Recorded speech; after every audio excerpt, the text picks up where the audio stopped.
Welcome back to On the Clock on the Rocket Productions Network. I'm your host, Dawson McNull. My good friends Jace and Scotty will join me shortly. If you have missed any episodes of On the Clock, go find the Rocket Productions Network on Spotify, Apple Podcasts, SoundCloud, or any place you listen to your podcasts. All of our episodes are also on the Rocket Productions YouTube channel. If you're not a subscriber, go ahead and hit that subscribe button right now. Be sure to check Rocket Productions on Instagram and Facebook, and let's get into it. So we are officially back here with Season 2. We're going to get right into it with the weekly recap. College football kicked off last weekend. The first game we're going to talk about is KU and Missouri State. Jace, did you happen to catch any of that? Yeah, it was a Friday night game, so wasn't feeling the best, so I was staying home.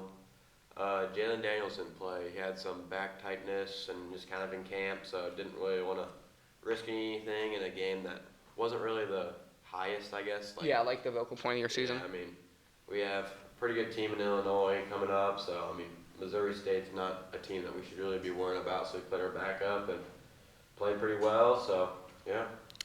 Is Jalen expected to start against Illinois? I think so. I think he probably could have played against Missouri State. Just didn't want to risk it? Yeah, I didn't really want to risk anything, so.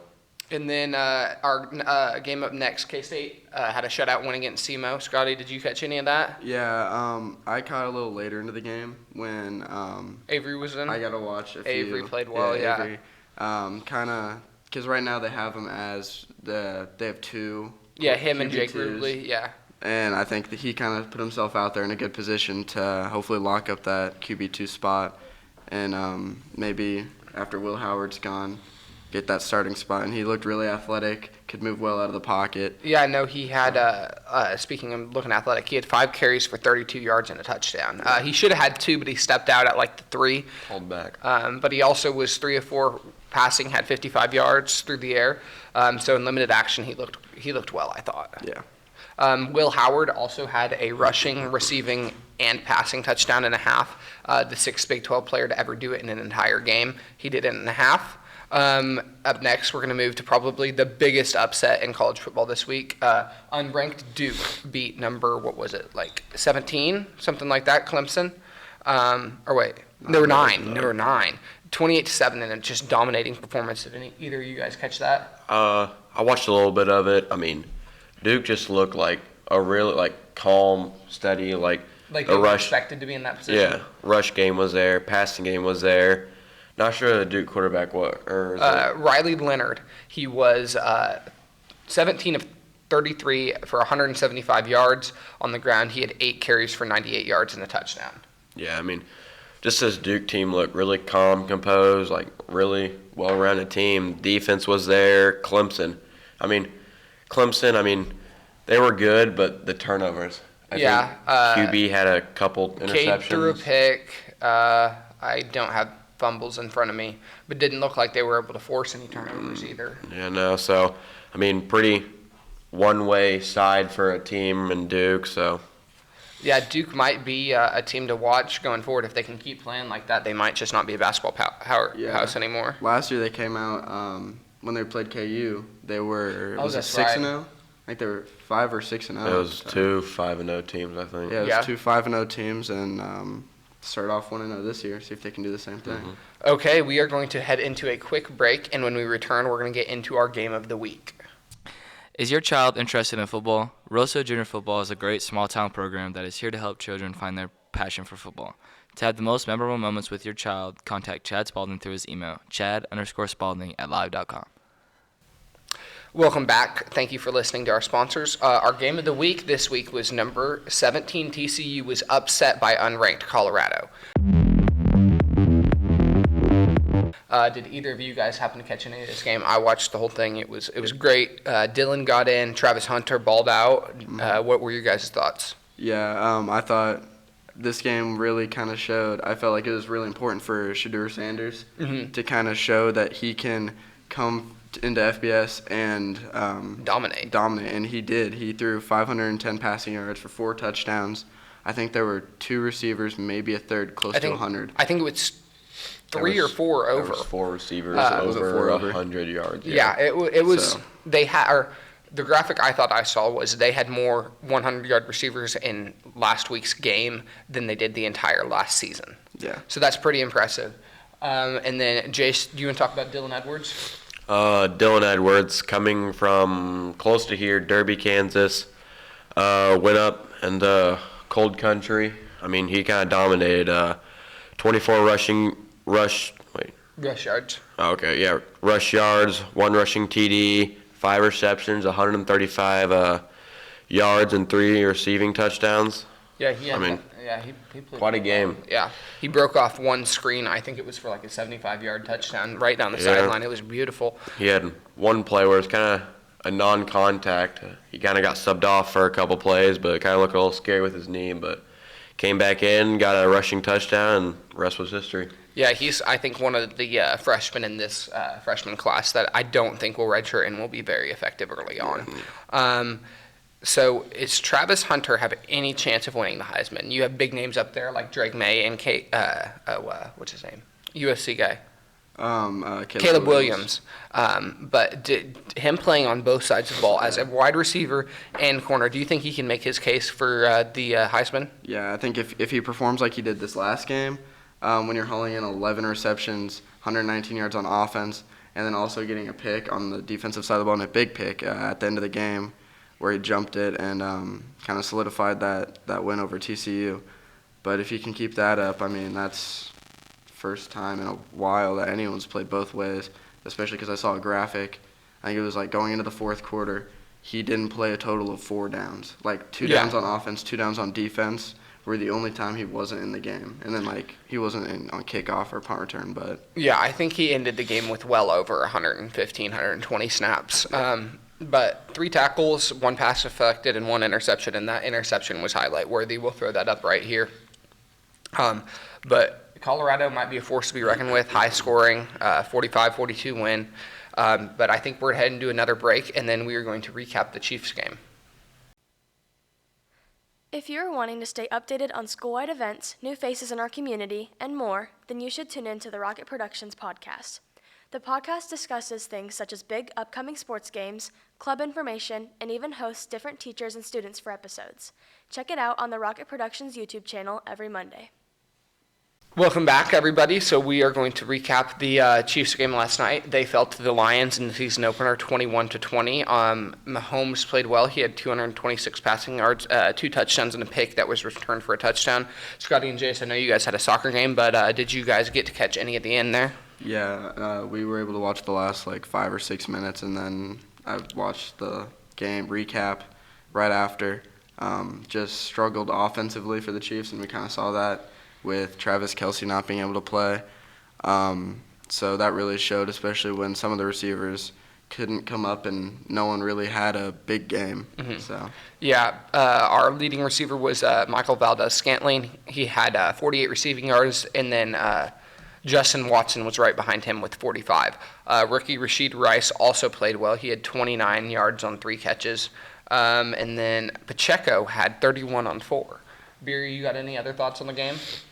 I feel like not having Travis Kelce kind of closed everything, so it's kind of just crowded in one space because you have a whole bunch of kind of wide receiver twos kind of playing together, so it's kind of a little awkward for them. But with Travis, I feel like it opens it up. They're always going to double him since, I mean, you kind of see we don't have the best tight end in football. Yeah. So, I mean, that opens everything up. So then these young guys and kind of wide receiver two somewhat can kind of get open in space and hopefully make the play. But, yeah, there wasn't much playmaking on the Chiefs side. Yeah, but dynamically the Lions played very well. Goff had 253 yards and a touchdown. David Montgomery had 21 carries to Gibbs 7. I was expecting that to be more of a Gibbs got the 20 carries and then Montgomery got like the 7 red zone. Yeah. But Gibbs averaged 6 yards a carry and Montgomery had 3.5. So I'm expecting those roles to kind of shift and change as the season goes on, but I don't think they wanted to throw them into the fire right away. Scotty, you want to talk about the Lions receivers? Yeah, Josh Reynolds, 4 receptions for 80 yards, and then Amon-Ra, kind of a guy that everyone was looking to have an even better year coming off. I think he had a 101 reception, or no? It was- might have been more than that. Yeah, it was somewhere it was like around there. 115 maybe. But really reeled in him last year, and then came in this game and had 6 receptions for 71 yards and a touchdown. Kind of like, I wouldn't say he's limited, but like in this offense, it's gonna look better though this year, and I think he could have an even better year. I think last year was just a lot slower moving, Mm-hmm. but brought in Gibbs and Montgomery, and I think that'll kind of open things up a little bit. Because I think Gibbs will be a really good running back if they give him the touches to do so. Yes, and you really don't pick a running back that early for him not to be productive right away. So with the honor of NFL starting again, we are going to get into some of our preseason picks. Last year, I think we ended up hitting a few. Scotty got MVP right. He picked Mahomes. I was completely wrong. I had Justin Herbert. But you live and you learn. So MVP picks for this year. Jace, you want to start us off? I have Aaron Rodgers. He's won it quite a bit. So, I mean, I don't know. He's moving teams. Maybe receivers there. He brought a couple, but I feel like it's an upgrade. So. All right, I'm going to take Trevor Lawrence. I think he's going to be able to lead these Jaguars, who have a fairly strong receiving room and a very decent running back room. I think he can lead them to win their pretty weak division, in my opinion. Yeah, I could totally see Trevor Lawrence winning it. I'm going to double down here, go Mahomes again. I know it's kind of a repeat, and last night wasn't a great night, but I think once he starts getting his weapons back, especially Chris Jones on the defensive side of the ball, kind of give him more of their team back from last year, I think he'll be fine. Okay, and then do you want to give us your offensive and defensive rookie of the years? Yeah, offensive rookie of the year, Bijan, really like him. He's going to get the touches right away to be that RB1. In a run-heavy offense, too. Yeah, and then defensive rookie of the year, I'm going to go with Devin Witherspoon, cornerback for the Seahawks this year. I think you have him. Who was the rookie they had last year? I don't know, but they got a young cornerback room here, and I really think it's going to be dynamic, and he has the potential to be kind of like what Sauce was last year. Mm-hmm. I'm going to go with Jahmyr Gibbs as my offensive rookie of the year. I know everybody's expecting Bijan, but I just kind of wanted to pick someone different just in case, he gets injured or whatever. And then defensively, I'm taking Will Anderson Jr. for the Texans. I also have Bijan, run-heavy offense. Ain't got much really receivers. I mean, Drake London, but that's about it. Kyle Pitts maybe, and then I have Witherspoon. So. And then you want to get into your offensive player of the year and defensive player of the year? So I have Justin Jefferson from Minnesota. I mean, I feel like it's kind of just a safe pick. Everyone's taking him number 1 overall and just fancy. But if he's getting targets, there's a good chance he's catching most of them. So he's going to get yards, targets, and then for my defensive player of the year, I have Micah Parsons. I mean, he was really good last year as a rookie, and so I see him do even better. I'm going to take Jamar Chase as my offensive player of the year. I think once Joe Burrow gets back and healthy, I think the corners are going to have a hard time covering him and Tyler Boyd and T. Higgins at the same time, along with Joe Mixon out of the backfield. So I feel like that's really going to open things up for him, get some big plays, and he's my offensive player of the year. Defensively, I have Micah Parsons as well. He's had a great rookie and sophomore campaign. I think he can lead the league in sacks, and he'll be a part of a very good defense, which I think is also part of the award. Here I went with Mr. calling his shot, 2,000 yards this year. Tyreek said before the season he was going to go for 2,000 this year. And in that offense, I mean, he was on pace for it last year until Tua got I think if Tua can stay healthy, he got a few concussions, which kind of slowed Tyreek down. And then defensive side of the ball, I had to change things up from you guys. Go Sauce. Just a lockdown corner for this Jets defense who say they want to be as good as the 85-86 Bears. Which, with the coverage that the Jets get, I don't think it's out of the question to say Sauce and Aaron Rodgers can both be in the races for their respective awards. Yeah. But I don't know if they can hang with the 86 Bears, especially in today's modern game with all the passing and everything like that. But we are going to send it into a break, and Gage and KJ are going to have some sports trivia for everybody. At Happy House, you can experience the rich Chinese flavors right here in Kansas, all prepared with love and care. From dumplings to Chinese donuts, Happy House got something to satisfy every craving. Head down to Happy House where happiness and deliciousness collide. To contact Happy House, call 316-776-7888. Right today, head football boys. How many holes are in a golf course? Are you talking where the flags go, or are you talking holes made from bad golfers? Where the flags go. 18. All right. What are you expecting this weekend from the boys? Go out and fight every single play, beginning to end. How do you feel about last week?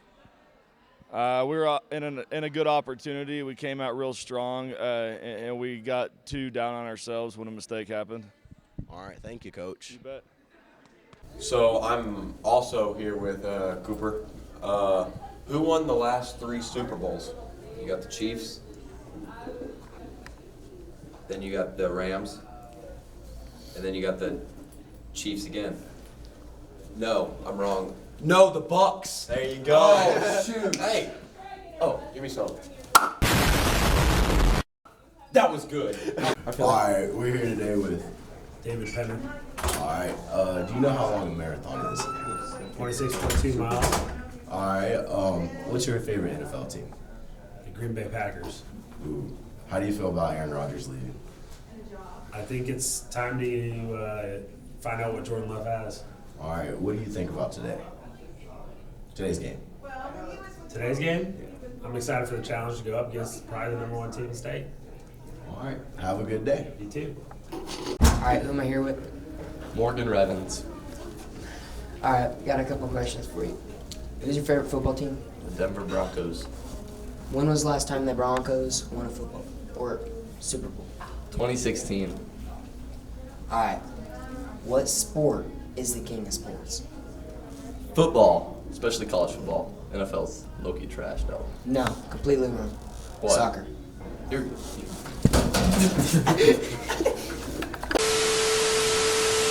Thank you for watching and listening to On the Clock on the Rocket Productions Network. Remember to subscribe on Rocket Productions on Spotify, Apple Podcasts, SoundCloud, and anywhere you listen to your podcast. On Monday, make sure to tune in to At the Hill with an exclusive Chuck Lambert interview. If you're not already a subscriber on Rocket Productions YouTube, make sure to please subscribe. Until next time, for Jace and Scotty Carr, I'm Dawson McNall.